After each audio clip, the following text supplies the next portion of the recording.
Nicolas Dupont-Aignan, mais que devient-il? Il a loupé le poste de député pour 1500 voix, pour 1500 misérables voix. Nicolas Dupont-Aignan, qui était député depuis plus de 10 ans, il a été maire juste avant. C'est un vieux de la vieille, il est dans le circuit politique depuis toujours, hein. C'est ce qu'on appelle un politicien professionnel, quelqu'un qui n'a jamais travaillé, qui a toujours été élu ou qui a toujours travaillé dans des partis politiques, principalement à droite. Aujourd'hui, il est classé, catégorisé comme un souverainiste, même si on connaît le personnage qui, en fonction de la mode du moment, a une faculté très spéciale à retourner sa veste ou à changer d'écurie, d'équipe. Un temps, il était avec les souverainistes. Ensuite, il prône l'union des droites. Il revient aux souverainistes. Il repart avec la droite. Bref, Nicolas Dupont-Aignan, pour beaucoup, c'est quelqu'un qui ne sait pas avoir une position constante. C'est quelqu'un qui n'est pas forcément fiable pour beaucoup de personnes. Ce qui est dommage parce que, en termes d'élus, on ne peut rien lui reprocher. C'est un des rares élus dans cette République qui bosse et qui a fait du bien, qui a fait du bien en tant que maire. Il a transformé littéralement sa ville de hier, qui était une des villes les plus endettées, une ville mal gérée euh, comme des centaines, des milliers de villes en France. Il l'a littéralement transformé et les gens ont un avis extrêmement positif sur lui en tant que maire et en tant que député. Eh bien, c'est un député qui travaille, c'est un député qui est présent, c'est un député qui est sur le terrain, ce qui n'est pas quelque chose d'habituel dans la République actuelle où on a des gens qui y vont pour y gratter, pour les postes, pour les avantages. Lui, s'est toujours servi de ses mandats pour faire quelque chose et pour essayer d'améliorer le quotidien des gens. On peut lui reprocher beaucoup de choses. C'est vrai que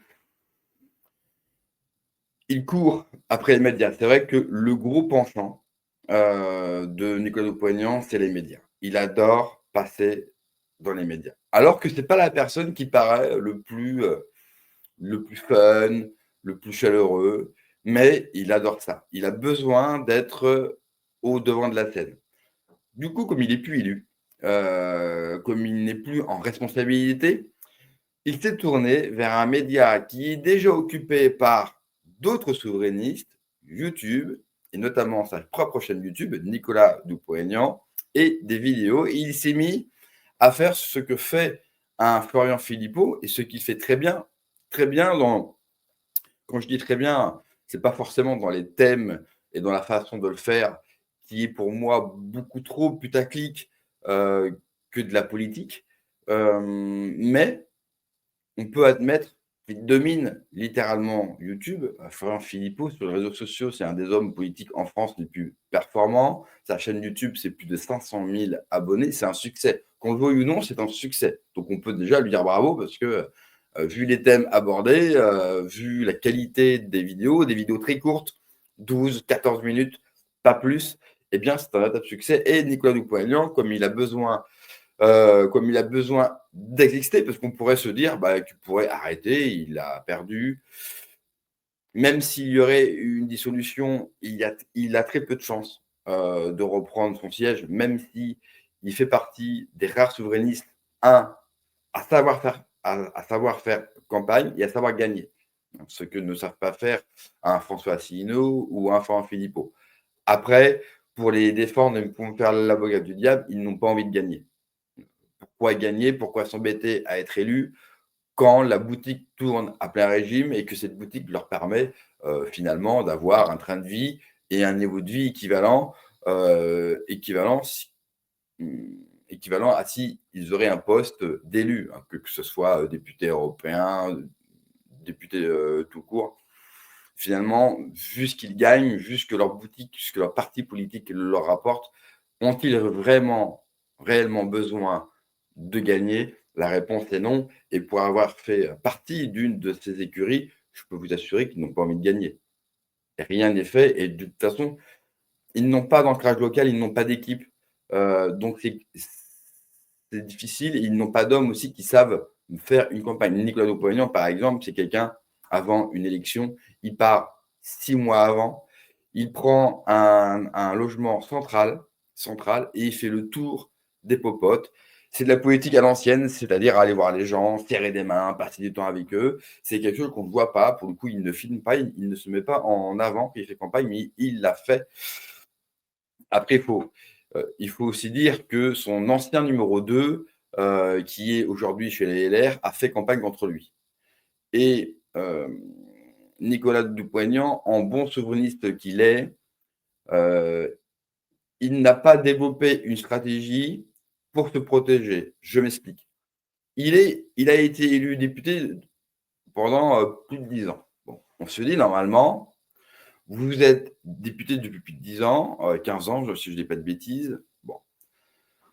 En 15 ans, il aurait eu le temps de consolider son poste de député, donc de faire en sorte ce qu'on appelle une baronnie, donc vous êtes élu quasiment automatiquement jusqu'à votre mort, quoi, jusqu'à votre retraite.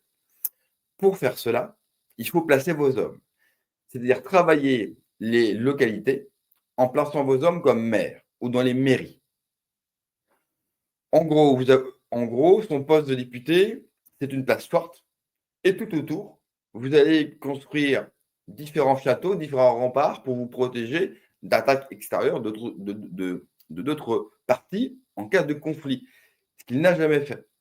C'est-à-dire qu'en bon responsable souverainiste, et j'irai même plus loin, en bon responsable de droite, en bon responsable national, seule sa personne comptait et son poste comptait. C'est-à-dire qu'il n'a jamais fait en sorte de pouvoir placer ses hommes et d'avoir une ceinture de sécurité. Pourquoi? Parce qu'on sait très bien qu'avec le clientélisme, si vous placez différents maires dans différentes communes, allez, vous allez quand même vous assurer d'être élu député, voire même quasiment au premier tour.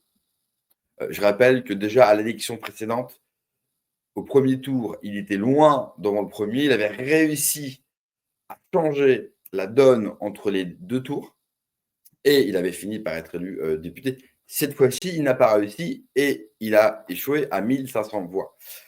Du coup, il se rattrape sur YouTube et il se met à faire ce que font beaucoup de responsables politiques et principalement souverainistes, pas que, mais les souverainistes en font beaucoup. Donc, il s'est mis à faire des vidéos putaclic. Donc, Nicolas Dupont-Aignan, c'est 192 000 abonnés, donc c'est pas mal du tout, pour seulement 3400 vidéos. Donc, c'est un ratio qui est excellent.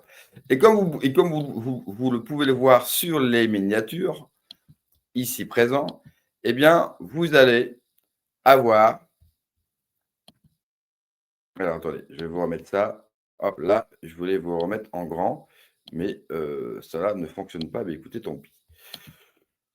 Vous allez avoir des titres qui font peur. Donc, par exemple, Covid, l'étau se resserre avec une miniature noire, blanche, avec des éclairs. Donc là, le but, c'est de vous effrayer. Vous allez avoir une sur Davos. Davos tétanisé. Paix en Ukraine, l'Europe court-circuité, etc., etc. On remarque aussi beaucoup de vidéos, et ça c'est très souverainiste, sur la politique étrangère. Si on regarde bien, vous allez avoir très peu de vidéos qui concernent le quotidien des Français, qui vont amener des réponses, une vision, un projet, très très peu. La guerre en Ukraine, le Covid, Trump, Davos, etc., etc. C'est un défaut, pour moi, des souverainistes et des gens en général sur internet, c'est qu'ils oublient, trop souvent, excusez-moi, l'autre vidéo se lance parce que je voulais vous montrer une autre vidéo. Bien souvent, ils oublient qu'ils font de la politique pour les autres. Là, sur, Zuckerberg, donc il y a quand même peu, même et pour le défendre comparé à un, Florian, Philippot, où lui, il n'a quasiment aucune vidéo sur la France. Alors que c'est que sur des thèmes, putaclic et qui marchent, hein. Encore une fois, ça rapporte beaucoup. Ensuite, si je regarde le nombre de vues, en général, il n'en fait beaucoup moins que les autres. Donc les 2 qui sont très forts, c'est François Asselineau et Florent Philippot. C'est un petit peu moins, même si c'est quand même très, très bon. Regardez celle sur le Covid, 215 000 vues. Hein, Covid, l'étau se resserre, ça marche très, très fort. Par contre, sur le discours de Trump, quelle leçon pour la France? 18 000 vues. Là aussi, et je vais me faire l'avocat du diable pour eux, pour les défendre un petit peu. Il fait une vidéo pour analyser le discours de Trump et en tirer quelques leçons et qu'est-ce qu'il faudrait faire en France. Ça, tout le monde s'en fout. 18 000 vues. Par contre, celle qui suit sur Davos, 109 109 000 vues. Il faut aussi que les gens, que le public YouTube regarde aussi dans vos glaces. C'est-à-dire que, oui, moi je suis le premier à réclamer, de nos chefs qui parlent un peu plus de nous, qui nous proposent des choses et leur vision, mais je suis réaliste. S'ils le font, ils ne feront pas de vues. Et en fait, vous êtes pris au piège parce que le public que vous allez avoir essentiellement, sur YouTube, mais sur les réseaux sociaux, sur la bulle internet, bah, vont vouloir et vont être attirés, principalement vers ce type de sujet. Et ça, c'est quand même dommage. Il a fait une vidéo intéressante sur le critère 3, sur le logement. C'est une vidéo intéressante avec, chiffres à l'appui. Pour le coup, c'était une vidéo où il apportait des choses. Elle ne fait que 54 000 vues. Donc quelque part, les mecs, ils se disent: «Bah, attends, pourquoi je vais, m'emmerder à, parler des Français?» parce que finalement, les Français ne vont pas regarder. En tout cas, le public d'internet et le public qu'on retrouve sur YouTube ne vont pas regarder. Heu, c'est pour ça que faire une critique de, Tocsin, GPTV, TVL, des fois sur certains sujets, elle est facile. Elle est facile parce que quand on fait autre chose, et moi je le vois également sur ma chaîne, quand on vous propose autre chose, vous n'êtes pas capable, dans l'ensemble, hein, évidemment ce n'est pas le cas pour tous, de regarder ça. Parce que vous voulez du sang, vous voulez du sang. Vous voulez du sang et du jeu. Et le problème, c'est qu'on n'est pas prêt d'avancer comme ça. Heu Après, il y a aussi une très, très belle, mise en scène. Là, je voulais absolument, parce que c'est vrai que Nicolas Dupont-Aignan, en youtubeur, est-ce que c'est son exercice, est-ce que c'est un exercice où il est à l'aise? Parce qu'on parle, bah, on parle souvent qu'un de ses principaux défauts, c'est qu'il soit un petit peu froid, un petit peu distant. Moi, je l'ai rencontré à plusieurs reprises, quand je travaillais pour, Florian. C'est vrai que lui, il n'a pas le contact, facile.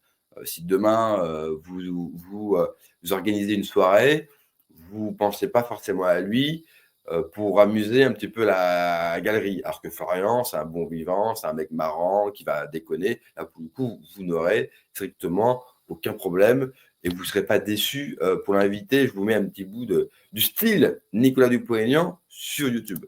Tous, l'étau se resserre sur les responsables de la crise Covid, de la gestion de la. J'ai bien aimé l'intro avec le petit zoom. L'étau se resserre. Il faut faire peur. Alors, l'étau se resserre parce qu'on a eu Kennedy Junior, enfin ministre de la santé de Trump. L'étau se resserre sûrement pour les responsables de la crise sanitaire et pour les firmes pharmaceutiques aux États-Unis. Mais est-ce que l'étau va se resserrer pour l'Europe, pour la France? Ça, c'est moins sûr. C'est moins sûr. Et je le dis souvent et je le répéterai souvent dans mes vidéos, si on veut que l'étau se resserre ou qu'en tout cas ça se bouge, c'est à nous de le faire. C'est à nous de prendre notre destin en main. La crise Covid aux États-Unis, en Allemagne, en France. C'est impressionnant. Et au même moment, la Commission européenne de von der Leyen continue de commander pour des milliards d'euros de nouveaux vaccins. Alors, avant d'aborder le détail de ces enquêtes qui vont ébranler la France, je veux vous demander de vous abonner à ma chaîne YouTube. Vous êtes de plus en plus nombreux et chaque abonnement, c'est un moyen de diffuser nos vidéos davantage, c'est un moyen de faire connaître notre mouvement, c'est un moyen d'informer différemment nos compatriotes. L'important aujourd'hui, c'est quoi? C'est qu'il y a un décalage incroyable entre d'un côté les enquêtes qui avancent en France, aux États-Unis, en Allemagne, et de l'autre, eh bien, les autorités françaises et européennes qui continuent, comme si de rien n'était, à Alors, il a vouloir. un style beaucoup plus politicien. On sent qu'il a un style beaucoup plus froid. C'est vrai que Florian, il a un style très simple finalement dans sa manière de parler. Là, on sent beaucoup plus l'homme politique. Après, c'est pas. Après, ça plaît aussi. Vous avez la même chose. Après, je sais que beaucoup vont aussi se moquer parce qu'il dit aux gens de s'abonner. Il en fait beaucoup moins qu'un Florian qui fait 2 minutes 30 sur l'abonnement, la carte, les dons, etc. Tous les youtubeurs le font, je le fais moi aussi. Quand vous avez une chaîne YouTube, eh bien, il faut inciter les gens à s'abonner. Parce qu'il faut savoir qu'il y a beaucoup de gens qui regardent la chaîne YouTube mais qui ne s'abonnent pas. Alors, soit parce qu'ils oublient, par flemme, par choix. Enfin, voilà. Donc, je vais vous le dire maintenant, abonnez-vous, soutenez mon travail. Vous avez la cagnotte Tipeee, etc. Vous savez comment faire pour soutenir une chaîne. Ça passe par le commentaire, ça passe par les j'aime, ça passe par ce référencement. Donc, vous savez comment faire. Et moi, je ne vois pas le mal de le dire en début de vidéo. Florian, il en fait beaucoup trop, ça c'est évident. Mais c'est sa marque de fabrique, mais il en fait beaucoup trop quand même. Donc Nicolas Dupont-Aignan, on va voir ce qu'il va pouvoir faire dans les semaines, dans les mois à venir. Lui espère beaucoup une des solutions. Il a lancé une plateforme pour la destitution d'Emmanuel Macron. Là aussi, beaucoup de gens fantasment dessus. Moi, je n'y crois pas du tout.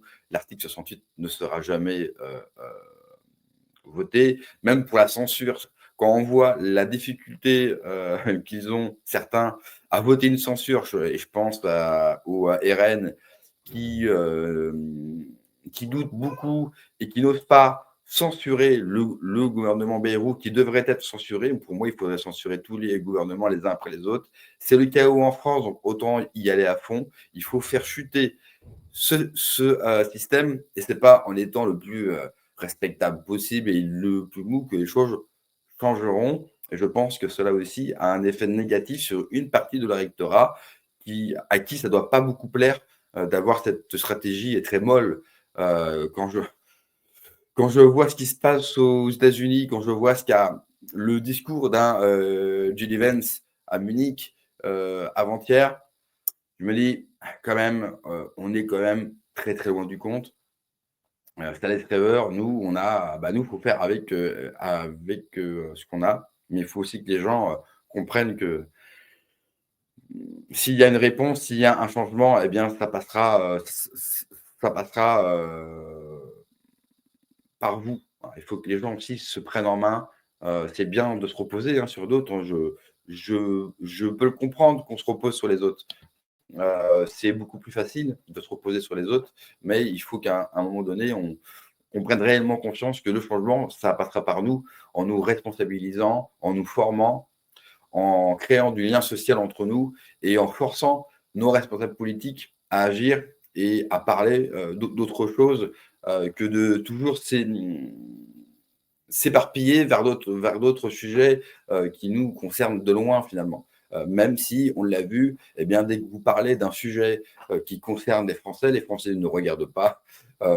Et quand vous allez parler du Covid, de Davos ou d'autres sujets internationaux ou beaucoup plus putaclic, eh bien, cela fonctionne. Vous allez faire 2, 3, 4 fois le nombre de vues et donc ça va vous rapporter beaucoup plus en termes d'argent, en termes d'abonnés. Donc, il faut que les gens se responsabilisent quand on vous fait des vidéos et des sujets avec une autre profondeur. Il faut que vous soyez capable d'avoir une attention sur ces sujets-là et d'y réfléchir et de soutenir parce que c'est toujours pareil, il y a l'abonnement, le like, il y a le commentaire, il y a les cagnottes, il y a le bouton rejoindre, mais le premier soutien que vous pouvez apporter, eh bien, c'est de regarder les vidéos et de les diffuser. Moi, je note, il y a très peu de partage des vidéos sur les différents profils. Et ça aussi, c'est un problème parce qu'il y a plein de vidéos qui sont intéressantes. Et effectivement, là où je vais rejoindre Nicolas Dupont-Aignan, c'est que si on veut que nos idées soient diffusées, il faut partager, il faut en parler aussi près de vous, prendre des risques. Je pense qu'il faut aujourd'hui prendre des risques et que la politique américaine nous montre que la radicalité, que la prise de risque, oui, ça peut fonctionner Nous sommes dans un temps, dans un tournant politique majeur. On ne s'en rend pas compte en Europe et en France, parce que nous, on fonctionne encore comme dans l'ancien monde, mais le monde change vite, très fort. Le monde a soif de radicalité et de positions claires, et je crois que c'est le moment pour nous de les avoir aussi. Merci d'avoir regardé cette vidéo. Moi, je vous dis à une prochaine. Ciao.